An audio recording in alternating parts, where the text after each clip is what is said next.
faut pas faire un parallèle de l'école de Nice avec les impressionnistes ou d'autres mouvements. Ça n'a rien à voir. C'était une bande de gars. C'est un mouvement social. C'est un mouvement, des gars qui en voulaient, qui avaient ce leitmotiv de faire autre chose. Par exemple, Price, moi je peignais abstrait, on a tous été du reste très influencés de Stahl. Moi je l'ai connu à Paris et j'ai fait des tas de toiles de Stahl. Et peut-être que ces gens-là vous ont ouvert quand Price me disait bon, tu as une bonne peinture, mais enfin il y a des milliers qui font de la peinture comme toi. Vous comprenez? Alors dans ce domaine-là, ils ont pu vous apporter quelque chose.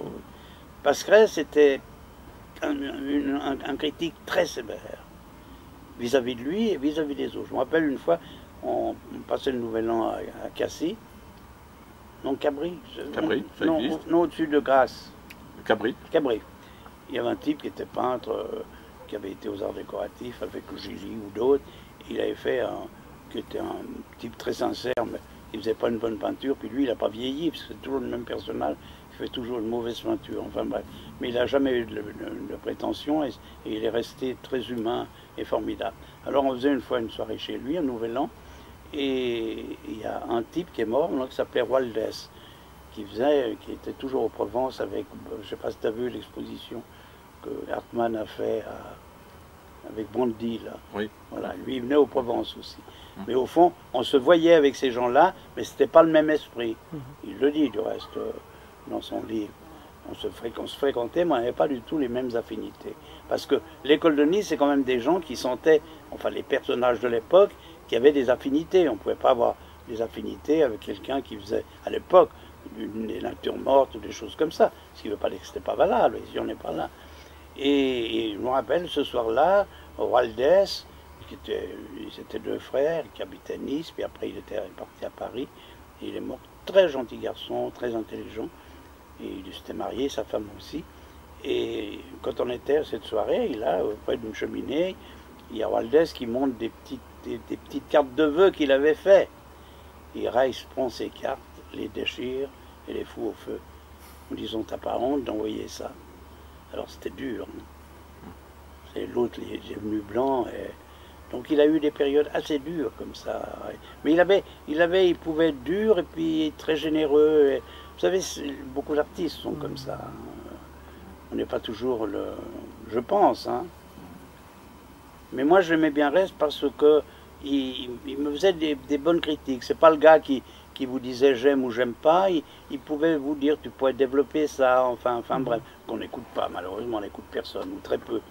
Et puis, par exemple, donc j'ai été assez vite ami avec Viala parce qu'indépendamment on sentait qu'il avait une peinture qui m'intéressait, en étant opposé à la mienne, hein, tout à fait. Et si j'ai fait des pièces en plexi, ça paraît paradoxal, c'est grâce à Viala.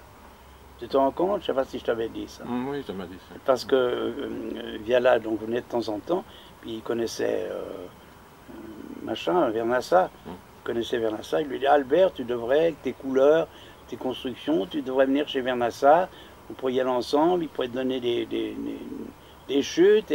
Et j'avoue qu'au début, j'étais pas tellement chaud pour faire ce plastique. Et après, ce que j'en ai fait, mais j'ai arrêté, mais j'en ai fait pendant pas mal de temps.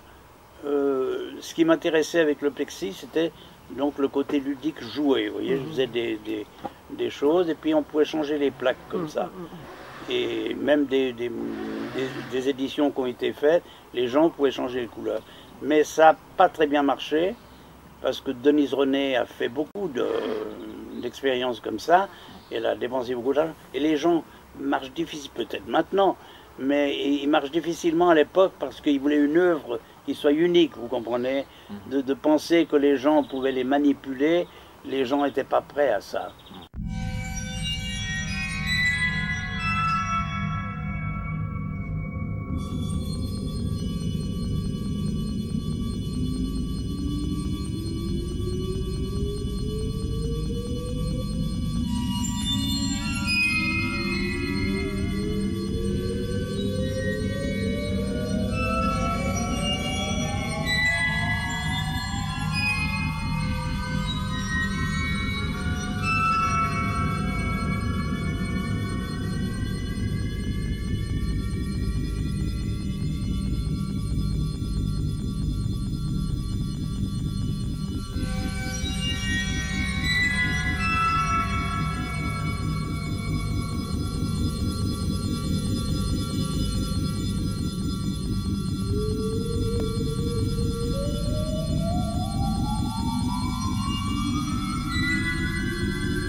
avait des affinités ailleurs. Ouais.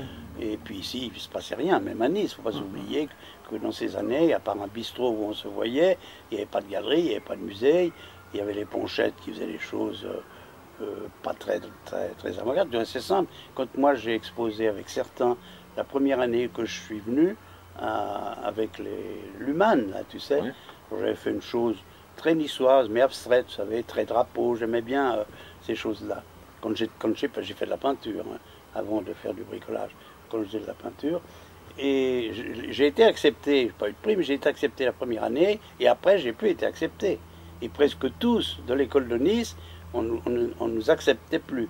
C'était plus du tout dans une certaine tradition, vous comprenez.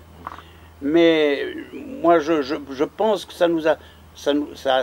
moi, je crois que s'il y a une chose qui a été valable, c'est qu'on a eu la chance de connaître des gens valables à l'époque. Ça a créé un climat. Ça a créé quand même une certaine énergie. Et moi, je me rappelle, parce que moi, de tous, j'ai été le plus ami avec Reiss. J'avais le plus d'affinité avec lui. Je trouvais que c'était le type de tous le plus intelligent, le plus fin. Alors, il venait souvent ici. J'ai dû faire une volière parce qu'il m'avait apporté des colombes qu'il avait achetées pour sa fille, mais il y a très longtemps, enfin, bien. Une petite cage, je ne les ai pas laissées, puis j'avais fait une grande cage, découragé à l'époque. Et déjà, Martial me disait, si tu ne bouges pas, je te donne 2 gifles. Parce qu'il en voulait, c'est un type qui était capable d'aller à Milan, qui était capable de faire un aller-retour à Paris pour voir les galeries. C'est des types qui en voulaient. Non, je ne sais pas si c'est vraiment le pouvoir, c'est surtout de vouloir s'imposer pour montrer son travail, pour exister. C'est pas le même pouvoir que d'autres personnages, c'est pas la même chose. C'est pour ça que j'emploierai pas ce mot. Mais je veux dire, c'est à l'époque des gens comme bon, Armand, j'ai tas d'images de tas d'époques. Par exemple, quand il y a eu en 68, Armand avait été invité à la Biennale de Venise dans la France, pour représenter il était sélectionné, il représentait la France.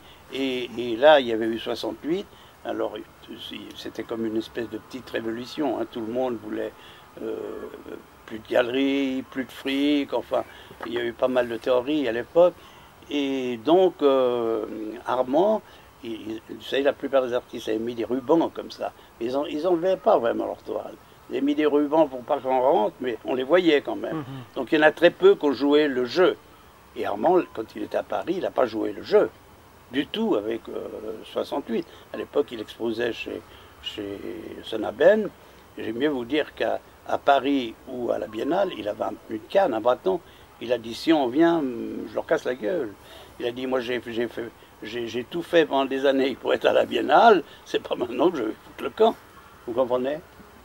Alors, mais bien sûr qu'il faut, mais ça c'est pas récent. Si vous prenez la vie des types comme Michel-Ange, tous ces gens-là, ils étaient redoutables aussi. Comment se fait-il qu'ils ont été placés? Vous comprenez? Ils ont été redoutables, comme tout le monde. Alors, il y en a qui le sont plus que d'autres. Alors, moi, je dois dire, c'est vrai que j'ai eu tort. Parce que si j'avais pas été... Ben le disait, il n'a pas totalement tort. Il disait, Albert aime trop le soleil. C'est vrai que ça a été un peu trop ma drogue, le soleil, pour faire des choses. Pas oublier, je ne dis pas pour me mettre en avant, mais je suis le premier qui est exposé à New York de ce qu'on dit de l'école de Nice. J'ai eu un marchand qui est venu ici par l'intermédiaire d'un marchand de Paris qui m'achetait des collages un peu toutes les années. C'était en quelle année? Ça, c'était en 59. Mais en 59 et en 60, on avait besoin des Européens en Amérique.